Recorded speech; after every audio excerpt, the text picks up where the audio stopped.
And when I heard that idea on the podcast, I was like, wow, why can't I start an urban hiking business in Kansas City?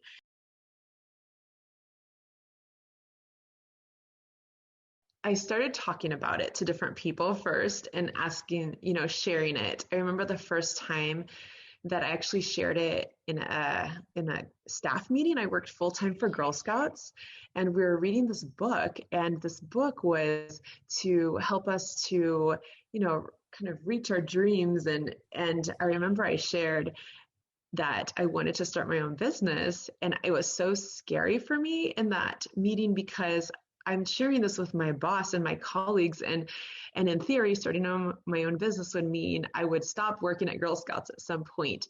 But I remember I I was scared to share it, and I shared it, and everyone was really surprisingly supportive, even my boss. I kept listening actually to podcasts about other entrepreneurs, and that really kept me motivated.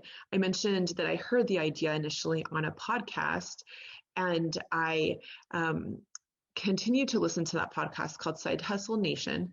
And there's another one that I listened to called Side Hustle School that has interviews with all kinds of different entrepreneurs, and most of them are side hustlers. But I would take their ideas, like their strategies and their courage, and I would make it my own. Having a mentor has helped me to stay motivated. I have a mentor through SCORE Mentors, and that has been really important. My urban hikes actually are about 4 to 6 miles. Part of it, to make it more than just a walking tour, is that we're actually getting a lot of exercise, and I purposely integrate hills into my urban hikes. That's something that is just really fun on my hikes, and I really like to point out these hidden gems that people don't automatically see if they're driving by. In Kansas City, we have such a culture to drive to our destination, and very rarely do we actually walk around and take note of everything, like all of these details that are around us. I also have a fitness hike, and this was really fun.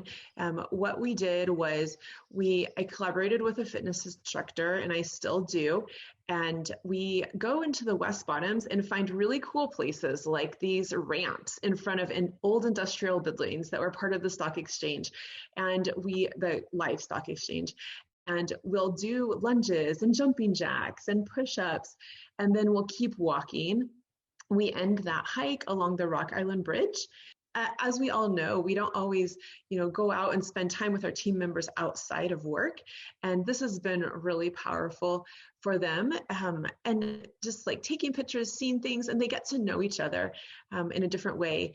There is a bridge that is called the Intercity Viaduct, or the Freedom Trail Bridge, that is part of the Riverfront Heritage Trail. And it starts around Caw Point and goes straight until you get through the West Bottoms. And it's also called the Freedom Trail Bridge because many people who were enslaved would escape from Missouri, and they would escape along the Missouri River and come over to Quindaro, Kansas, to be free. And the bridge is right along that path. There are times when it was wintertime and people who were enslaved would actually escape over the ice along the river, and we talk about that. And they'll start out saying, wow, I haven't done anything outside of being in my house. Like, I haven't done anything with a group for this entire year. That's what people will start out saying. And they say it as like they're thankful first because it's an activity that's socially distanced. We have been wearing masks the entire time. I know I had a couple pictures without masks. This is just very recently, since many have been getting their COVID vaccinations. But it's this. I mean, people will write specific. It's like I don't know. It's almost like they share how refreshing it is. They might not use the word refresh, but they're like, wow, I haven't been together with any groups of people until this hike. So it's been very, very positive, of course.